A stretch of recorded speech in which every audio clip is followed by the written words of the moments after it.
वो सीतापुरम का गांव था। बहुत ही सुंदर गांव, हरे भरे खेत, कोयल की राग और हर सुबह सीताराम के मंदिर से आ रही भक्ति की गाने। वहाँ सुहाना सा वातावरण था।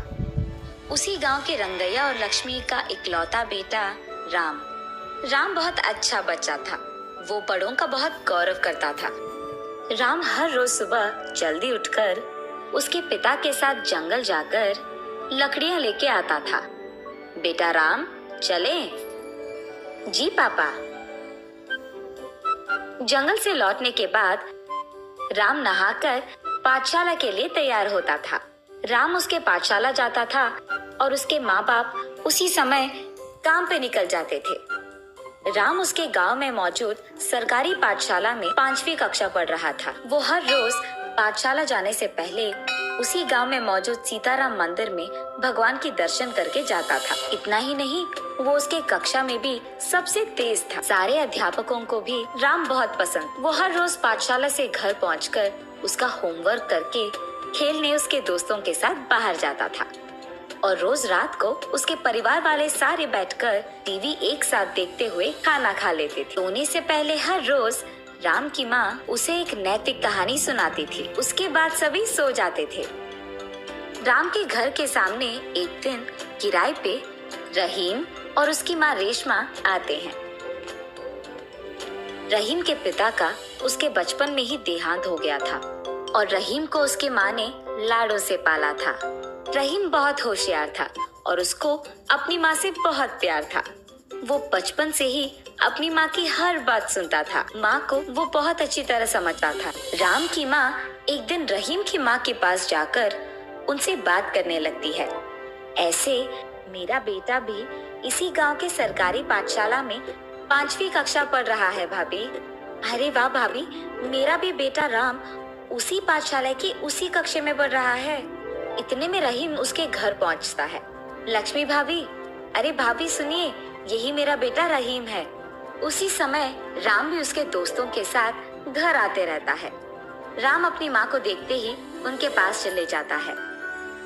ये लो, यही मेरा बेटा राम है। नमस्ते आंटी, आपका बेटा बहुत प्यारा है। बेटा राम, कल से तुम्हारे साथ मेरे बच्चे को भी पाठशाला लेके जाओ ना। जरूर आंटी। अगले दिन पाठशाला को जाने से पहले राम रहीम के घर जाकर, रहीम पाठशाला जाना है, चलो। आया राम। ऐसे वो दोनों स्कूल के लिए निकल जाते हैं और क्योंकि राम को हर रोज पाठशाला से पहले मंदिर जाने की आदत थी, वो रहीम को मंदिर के अंदर बुलाता है। रहीम, चलो भगवान की दर्शन करके मंदिर होकर जाते हैं। राम, हम मुसलमान हैं, हम मंदिर नहीं आ सकते, तुम जाकर आओ। ठीक है रहीम। ये कहकर राम मंदिर के अंदर जाकर भगवान के दर्शन करके बाहर आता है। उसके बाद वो दोनों पाठशाला चले जाते हैं। रहीम पाठशाला में भी राम के बगल में बैठता है। राम रहीम दोनों स्कूल में अच्छा पढ़ाई करते हैं। दोनों की मार्क्स अच्छी आती थी। ऐसे ही धीरे धीरे राम रहीम दोनों बहुत अच्छे दोस्त बन जाते हैं। हर रोज मिलकर स्कूल जाना, साथ ही खेलना, ऐसे दोनों बहुत अच्छे दोस्त बन जाते हैं। राम के माता पिता भी रहीम का बहुत अच्छा ख्याल रखते हैं। राम की माँ रहीम को खुद अपने हाथों से खिलाती थी। ऐसे कुछ दिन बीत जाते हैं। ऐसे ही एक दिन जब राम पाठशाला से पहले मंदिर जा रहा था, उसे अचानक एक प्रश्न सूझता है। रहीम मंदिर क्यों नहीं आता है? तब राम रहीम से ऐसे पूछता है, रहीम तुम मंदिर क्यों नहीं आते हो? क्योंकि हम मुसलमान हैं राम, तुम्हारे मंदिर को हम नहीं आ सकते हैं। और ये बात छोटे राम को समझ में नहीं आता। उसे हर हाल में रहीम को मंदिर के अंदर लेके ही जाना था, इसीलिए वो रहीम का हाथ पकड़कर उसे मंदिर के अंदर खींचता है। दोनों भगवान के पास जाते हैं। वहां मौजूद पंडित रहीम को देख ऐसे कहते हैं, अरे ये क्या है राम, इसको यहाँ लाए हो? ये तो मुसलमान है। पंडित जी, हम मुसलमान को मंदिर के अंदर नहीं लेके आ सकते हैं। ऐसा नहीं है राम, हमारे पाठशाला में अध्यापक ने कहा है कि भारत देश में सभी एक है, कोई भेदभाव नहीं है। वो सब पढ़ाई के लिए होता है राम। पर मेरी माँ ने भी तो सिखाया कि सबका मालिक एक है, यानी सबका भगवान एक ही होता है।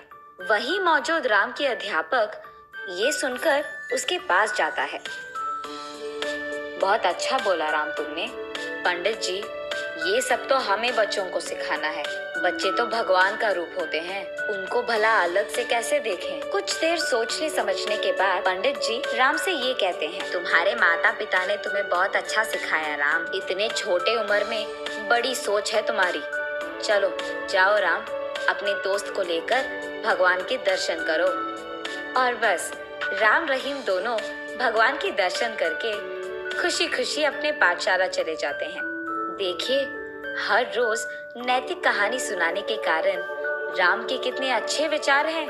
इतनी छोटी सी उम्र में उसने जान लिया कि भेदभाव नहीं होते हैं और ये कि भारत देश में सभी एक हैं। कहानी का नैतिक, बच्चे और भगवान के लिए सभी एक हैं।